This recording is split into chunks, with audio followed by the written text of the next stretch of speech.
feature presentation.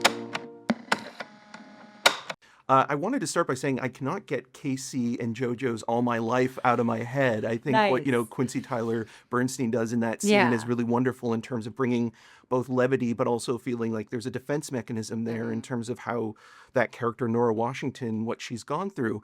Can you talk about what the importance is in finding levity in darker situations? Yeah. Well, it's important in life, right? I find that humor and pathos kind of go hand in hand, and that it when we spent time with FBI agents and detectives, what we found was there was this gallows humor, this camaraderie, this feeling of what they do when they're sitting around doing the paperwork part of things, or waiting for something to shift in a case, where there are those ways in which we not only separate from ourselves through humor, and other ways, substances and otherwise, but also like need to joke and to have togetherness in that way. And that was very, very present in our interactions with them.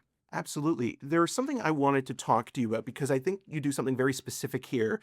And I don't know if that was the intent or even if, you've discussed this with Elizabeth Merriweather with the character of Alice Black, but do you see Alice as being on the spectrum or being, neurodivergent? Hmm. That is a very interesting question. Um,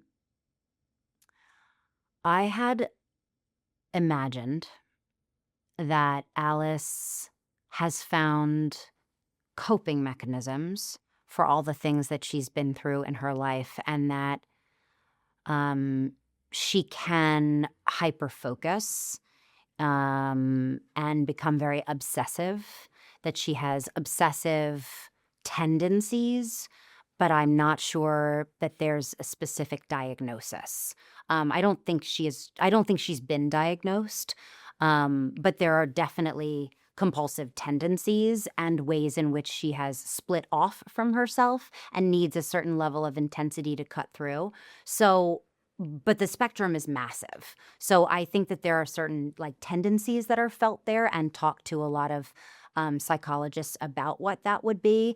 But we never talked about any specific diagnosis. Yeah, well, I appreciate you clearing that up because as someone, that's on the spectrum, I've always felt that, people can sometimes play it as caricature or not see it the way that it actually is. And even just having Ron Bass, who's an executive producer on this and wrote Black Widow, which it's loosely based on, also wrote Rain Man. And I was wanting to ask that about Black Widow. Had you seen the original film before? And was there a takeaway from that you wanted to bring in here? Or did you want to play it differently from what Deborah Winger was doing? Yes. In fact, the reason that this show came to be was because I went back and watched old movies looking for an idea for a TV show, and watched Black Widow because I liked the log line of it. It said female FBI agent hunting female serial killer. I was in. I love Deborah Winger, and I'd done a movie with Teresa Russell when I was 14 years old. So I knew her, and had worked with her. So when I watched the movie, which is a very bizarre movie, it starts as like the first half is a kind of cat and mouse with a FBI agent or law enforcement officer. They're kind of fudgy on exactly what Deborah Winger's character is, her profession. But she's kind of underestimated by all the guys that she works alongside. And and then in the second half, she's kind of on the beach with this serial killer, kind of gaining her trust. And there's this bizarre underwater scuba sequence where you're wondering, are they going to kill each other or kiss? It's very strange. And Liz describes it as kind of a tone poem. But when I watched this movie, it felt like a really interesting premise for a show. And so I took it to Hulu, and they loved the idea. And they were the ones who thought of Liz, who they had worked with on The Dropout, to write it. And so that's how the show came to be. Absolutely. And just thinking about like the Hawaii sequences in that original Yes. 87 movie were shot by Conrad Hall, but then also you have these wonderful character actors throughout, Yeah. whether it be, Lois Smith or, Christian Clemenson, who's in a couple episodes of Shameless, like these little things where it's like you I pick didn't up even on know that. that. Yeah. That's very cool. And Dennis Hopper and Of thinking course. about like Diane Ladd as well, which another series was based on a film that she was in with Alice Doesn't Live Here Anymore, and then kind of loosely becoming Alice. So I find all Cool. of that really fascinating. But I wanted to also ask because we're in this point where, the summer movie season is happening and the Odyssey is out, but there's a Yeah. lot of Greek mythology throughout Furious. Does the speech that Nora delivers, does that set a tone for the series as a whole? And did that sort of guide or navigate how you felt about your character and even about Catherine? Yeah, at the time when we shot episode 1, the show did not have a title. So we did not know that Liz was going to come up with Furious. That was based on Greek mythology. The Furies are these three avenging goddesses who kind of fly through the night sky getting vengeance. And so the show really is about justice and how the system has let people down and how there is a lot of rage about that. And that, we find ourselves kind of as we're going through our series wondering, like, is our allegiance maybe to this killer instead? Like, do we think that maybe she has a point? Do we want her to get away with it? And so I found myself also reading those scripts, going back and forth, and wondering where my allegiance lied. Absolutely. You question yourself as you're going along throughout, the 8 episodes, and you kind of feel like, am I, in the right sort of agreeing with Catherine in a moment like this? Because she does bring up a point in terms of how institutions have failed the people. And, Yes. nowadays, especially, it feels like the only place we can find justice is in television and in film. That's a dark moment. I know, it truly But is. but I think that it is cathartic and exciting and wild to watch these women taking back power and breaking the rules, and breaking the law to do so on both sides. But that's what they're up against and how they're moving through the world. So it's definitely a kind of twisted world that we're living in, and definitely a fun show because of it. It's definitely a gray zone. And that's, That kind of stuff right there, just because of the. yeah. Oh, siren. You're the Silence. most researched person I've talked to about this. Well, I love movies and television That's so and cool. like just getting to know the process about things. Like I really would love to even talk more about episode 3 because I think, Sure. that episode in particular, it's some of the best work that you've ever done, but also, Karina Evans is the director on that. It Yeah. feels like you're completely locked in. And then, you have a guest actor that you're opposite that I'm curious just in terms of that collaboration process with Riley Vincent. Mhm. How did that work in terms of the interview sequence?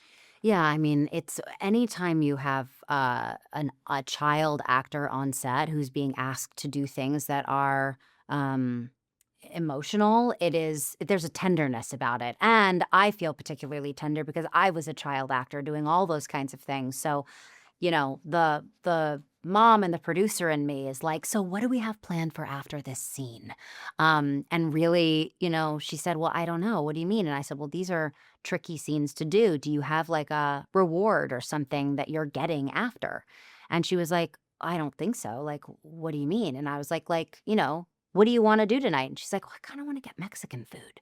And so I postmated a bunch of Mexican food to the set for her to make sure that when she went home, she had what she needed because, she's an incredible actress and she's asking herself to, portray these scenes that are incredibly intense. And you want people to feel kind of taken care of.